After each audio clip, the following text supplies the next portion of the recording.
Henry David Thoreau once said, "Things do not change, we change." We learned about this in English class. Thoreau was talking about sucking the marrow out of life. He was talking about marching to the beat of your own drum. He was talking about living true to yourself, about making your voice heard, about making a difference. He was also talking about civil disobedience, about activism. He saw something wrong with the world, and even though he was just one man, he wanted to change it. He didn't follow other people's paths. He made his own. He did what he thought was right. I'm not a remarkable teenager. I do moderately well in class, and I like participating. I have enough friends to keep me occupied during the weekends and holidays, but not so many that I text an instant message constantly throughout the day. So when my teacher assigned the class a documentary project, I immediately thought about Thoreau and the courage and individualism that breeds activism. I wanted to know more about what inspired people to take a stand and what I could do to make the most of my life and stand up for what I believed in. This is my story. She was a barista who's devoted hours to the dream of a more sustainable food source for the planet, and she hasn't even graduated. She was an average neighborhood lady with a hefty handful of cuddly cats, until she volunteered her life to the cause of humane treatment of animals. He was a wealthy businessman who gave up his successful dry cleaning chain to pursue his idea of a pure world teeming with verdant flora.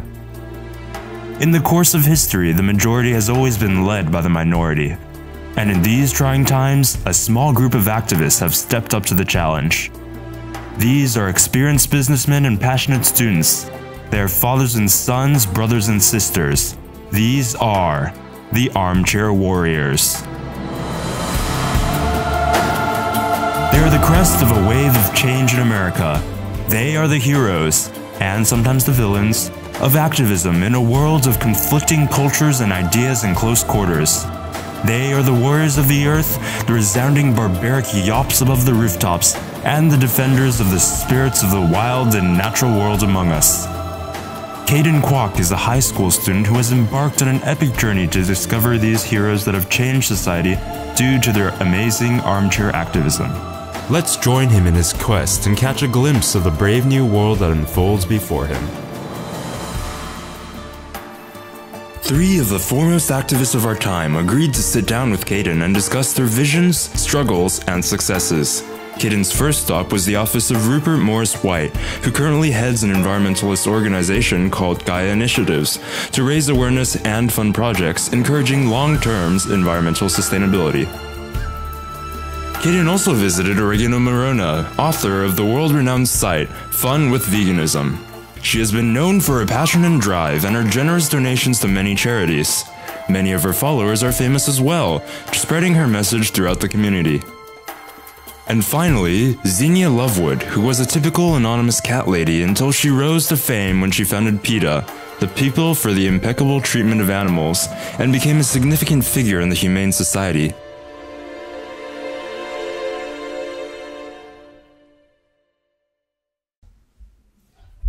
Thank you for joining us tonight, Mr. White. Oh, no problem, son. Your house is really quite incredible. Yeah, it is. Just, I think.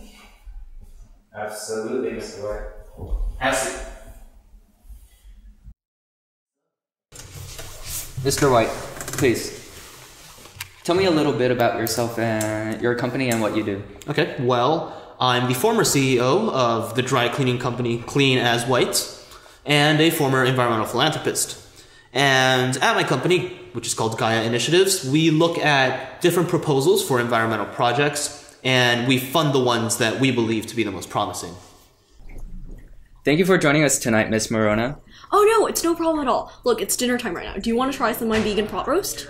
No, thank really you. Good. No, it's all right. All right, if you're sure. So, tell me a little bit about yourself. Okay, so my name is Oregano Morona, and I'm right now a college student, and I'm majoring in communications, but I also work as a barista at Phil's Coffee. But thank you for joining us tonight, Miss Lovewood. Oh, it's no problem at all. Thank you so very much for having me.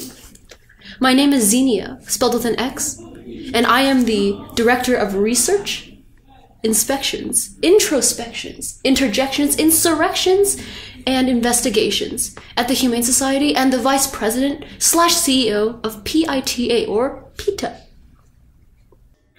So, tell me a bit about the projects you sponsor. Okay, well, one of the main projects we're doing right now is involved in cleaning up the river and instructing people to take more responsibility for their litter. That one, of course, is very community-oriented. But we also have a more high-tech project that involves designing a windmill with a more efficient design to bring cleaner and cheaper energy to the entire Bay Area. Okay. Yeah, so that project's been attracting a lot of media attention. How are they going?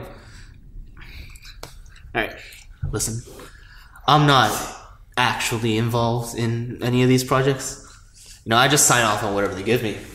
I do know for a fact, though, that the River project has been going excellently and that they are working wonders down there. Excuse me.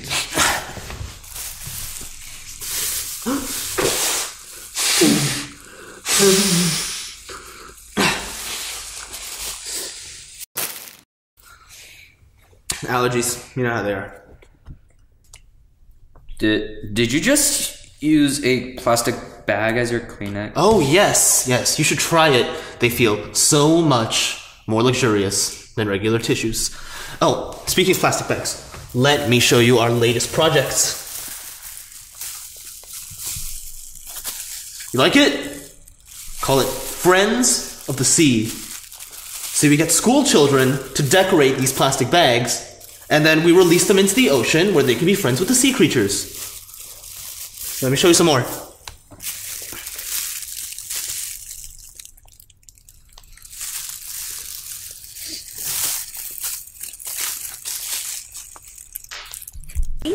But the most important thing that I do is I run a blog called Fun with Veganism. And what I do on the blog is I post a lot of, little recipes and pictures of healthy meals that you can make that are all obviously vegan. Because I think that it is really important to eat well.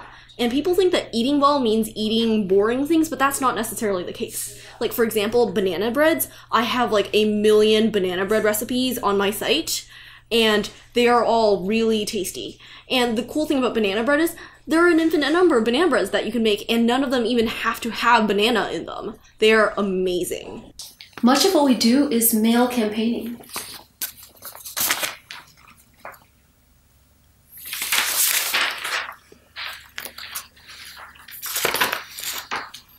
Our envelopes and postcards do contain pictures of animals, and because of this, people see us as their rescuers.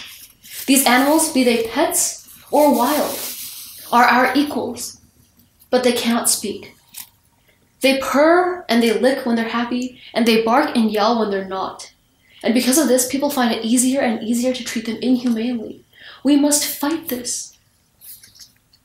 So, do you do most of this male campaigning yourself? So to speak. I'm primarily an inspirational leader. I talk to people, I write blog posts, and I lead the male campaigning. I assist those who do so much for our dream of peace. Well, that's really a noble cause in today's world. Thank you. So, what do people receive in the mail from you guys? Well, most of our postcards, as you can see, contain beautiful little pictures of puppies and kittens. 2/3 of our appeals contain little doodads and gifts for our members to inspire them to incite change. The letters are usually membership or donation requests so that their voices can join ours in calling for a better world. Most of our postcards include pictures of cute animals that really touch people so that we can receive more donations this way. And don't worry, it's all very ethical because it's all for a beautiful cause. We spread messages about the abuse of pets, and we ask people to write messages to their abusers. We need to pull cruelty out at the roots. We show people that this problem is heinous and ever-growing, and we plead for donations so that we can stop this bloodshed. What made you decide to pursue environmentalism? Okay, well, as you know, I was once the head of a very large dry cleaning chain. And there was money to be made there, quite a bit of it, in fact, but I never felt like I was bettering the world. And do you know who betters the world? Do Brazil nuts better the world? Do goldfish better the world? No. Humans better the world. Only humans. Because we have knowledge and we have power, and that's why humans have to do, people like me have to do what all the goldfishes and dolphins and ferns in the world can never do, which is to save our planet. You know, logic is really simple when you think about it. Excuse me.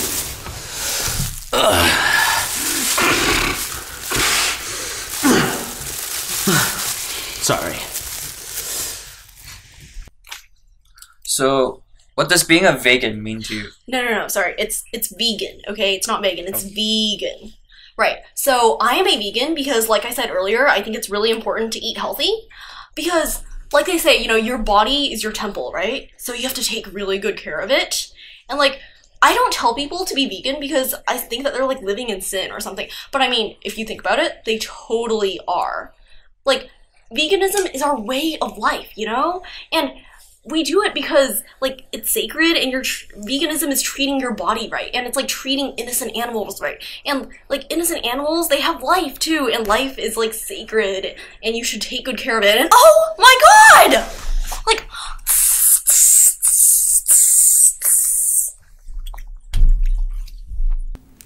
You know, I remember one of the campaigns you held a few years ago, actually. oh, do you? You sweet child. Yes. So, there was this dog in Oklahoma, Bow Wow, Oh my!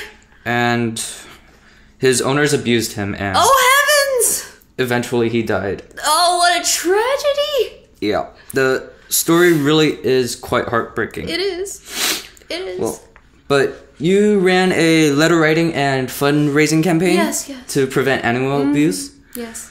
How did it go? Oh, splendidly, of course. You know, we work so hard to protect the spirits of the wild that exist so willingly alongside us.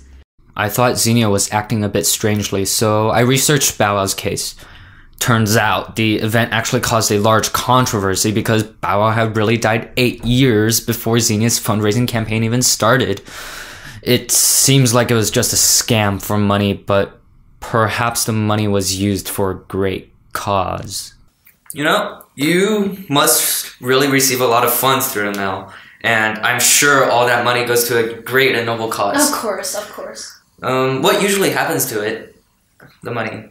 Oh, well, a very large percentage goes to local pet shelters and alleviating the suffering of animals. Oh, would you mind if I got a number on that? Well, don't let this trick you, but 1% of our funds usually go to pet shelters, and a fifth of our efforts involve animals. And, you know, though people think we do, we don't run any local pet shelters, and we certainly don't oversee your local humane societies. I'm sorry, could I redo that? Of course, we have to pay the for-profit solicitation firms and inject money directly into the mail campaigns. Our primary goal was always to increase awareness of this enormous problem. The first goal is always recognizing and accepting the problem, then change. We help cute pets and animals regain their rights and be treated kindly as they should be. So how do I become an activist like you? Oh, well, you could start by visiting one of our project sites. I think that might give you an idea of what you might like to do. Here, I'll even come with you. Your shark fin soup is ready, sir. On second thought, I need to stay here. Activists need to eat too. So what inspired you to start blogging? Well, like, I'm really passionate about a lot of things, and also I'm a student right now. So I have a lot of free time, and I also have a lot of energy. So I decided to use those and, like, help make a difference, you know? And you can do it too. It's just little things. Like, I donate to a lot of charities because I figure if they're getting money, then it has to be going to something, right? So, I mean, besides that, I also, like, I buy a lot of the pink ribbon stuff, and I buy Toms. Like, Toms are so cute. And also, I donate to, like, you know, the human rights stuff in Africa. Like, what's that place? Swaziland, or, like, Switzerland, or, you know, something like that.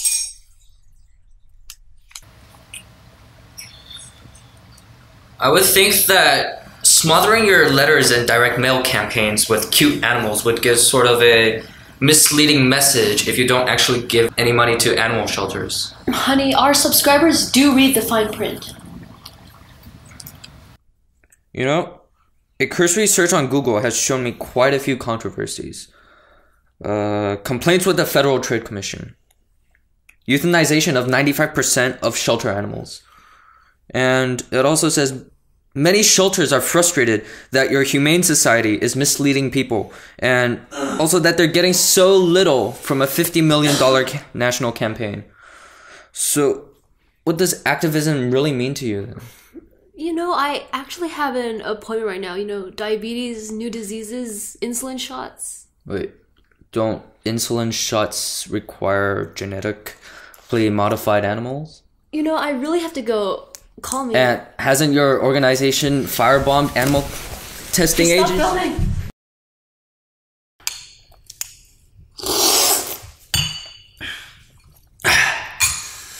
You know,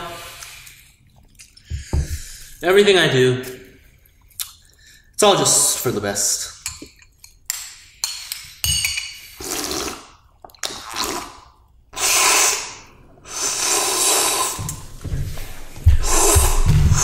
I had admired Mr. White before, but after having met him, I was no longer sure how I really felt.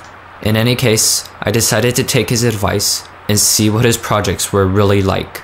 First, the creek.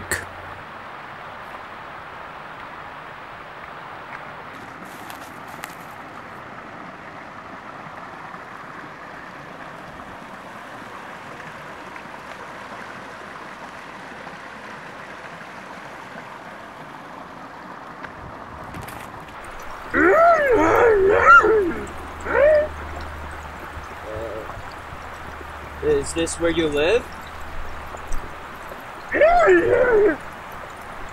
What happened to this place?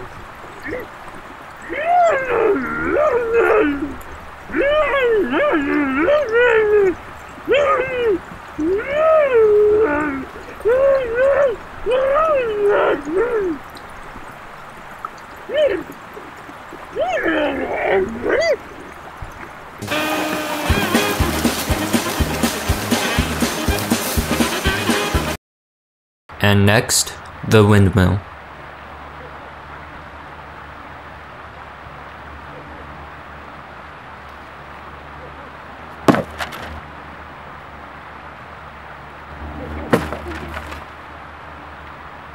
Look, like, you don't really seem convinced about what I just said about veganism, so come on, I'm gonna show you something, okay? Like, remember what I said about life being totally beautiful? Well, you're going to so love this.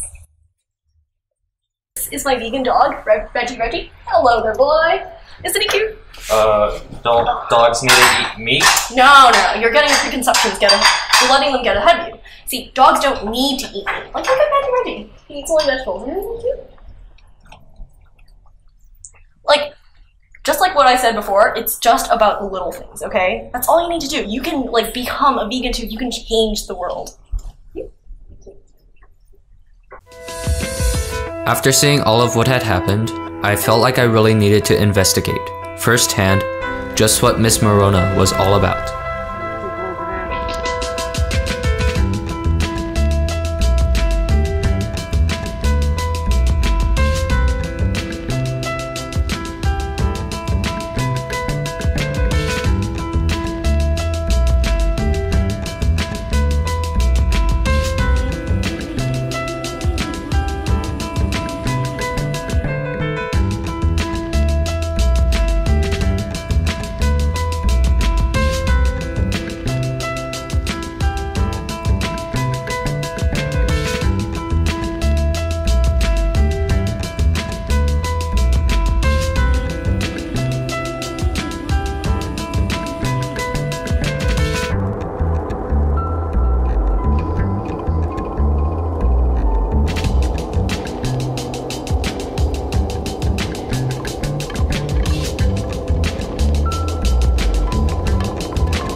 Shortly after the premature end of our interview, Xenia stormed outside. Suddenly, I heard voices.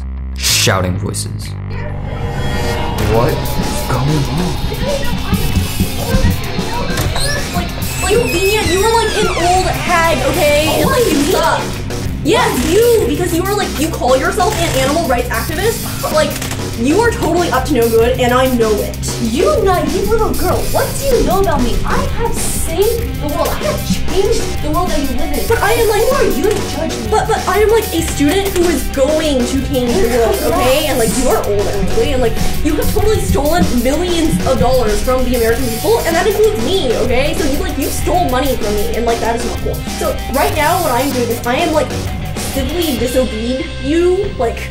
I am going to peacefully protest this, okay? Like, see me, I am like protesting PETA, okay? Like, you could really do that. I save the cats that you post on the internet. I save the little bunnies that No, but I'm going to do more than that. I'm going to like like a Hondi, like Gandhi, you know, that guy, and like Emerson, and like MKL Jr. Like, I'm protesting it. Like, you could really do that. And guess what? You really need me. You have this pathetic desire to feel like you're doing something with your life instead of sitting around letting it waste away. And when you throw money at me, you feel warm and fuzzy inside, and you just eat that up. So good luck wasting your life.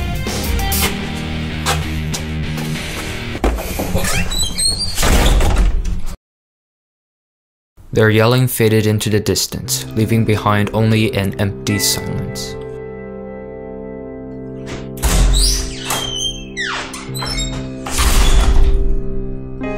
This project was not at all what I had imagined it to be. I thought I would see the hearts and minds of the people leading the wave of change in America. Instead, I met people who exploited noble causes for their own gain. I want no more of this. I'm done.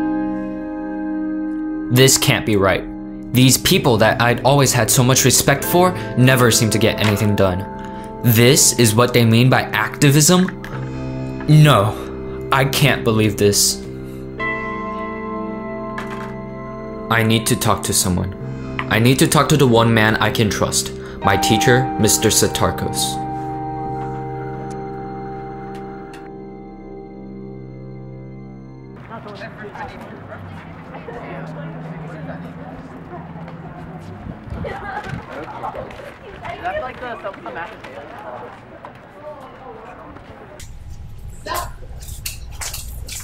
Mr. Satarkos? Kayden, was it? Yeah. I just finished my project. Project. So, tell me what you did.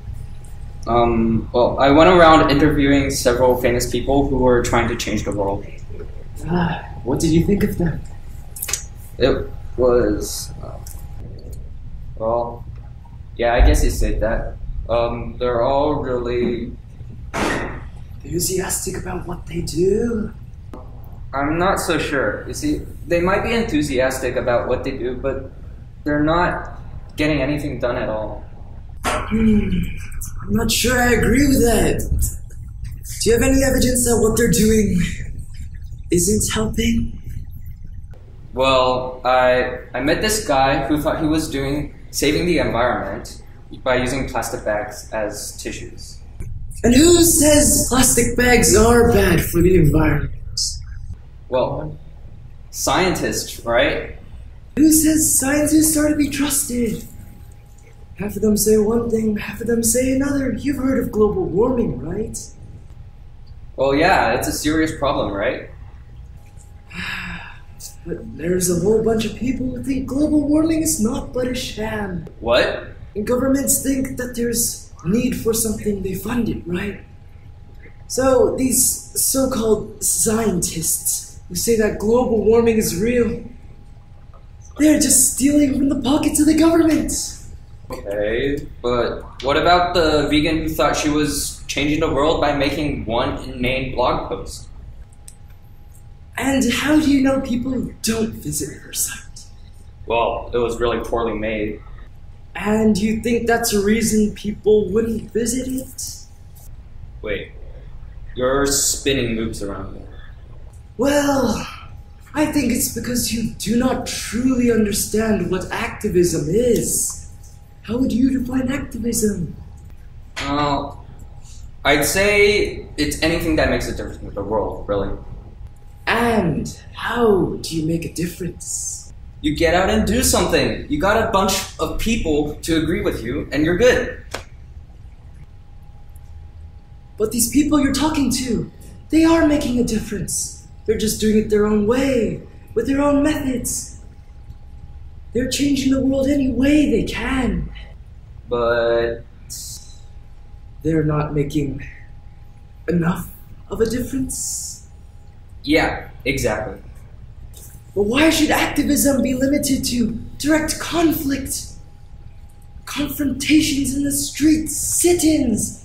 Do we really need more wars, more change? It's how things get done.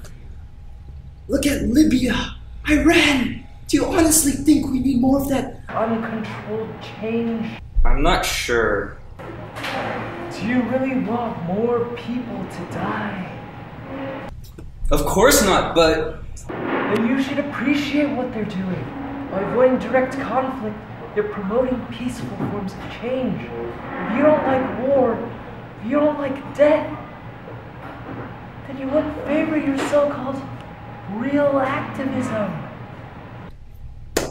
so what they're doing is making a difference. It's just a difference that's small enough so that they can avoid conflict, and they won't ruin everything they've stood for. Exactly, sweetie. Okay, I get it now. Thanks, Mr. Sitarkos. I'll be sure to write a blog post about it. You go, child!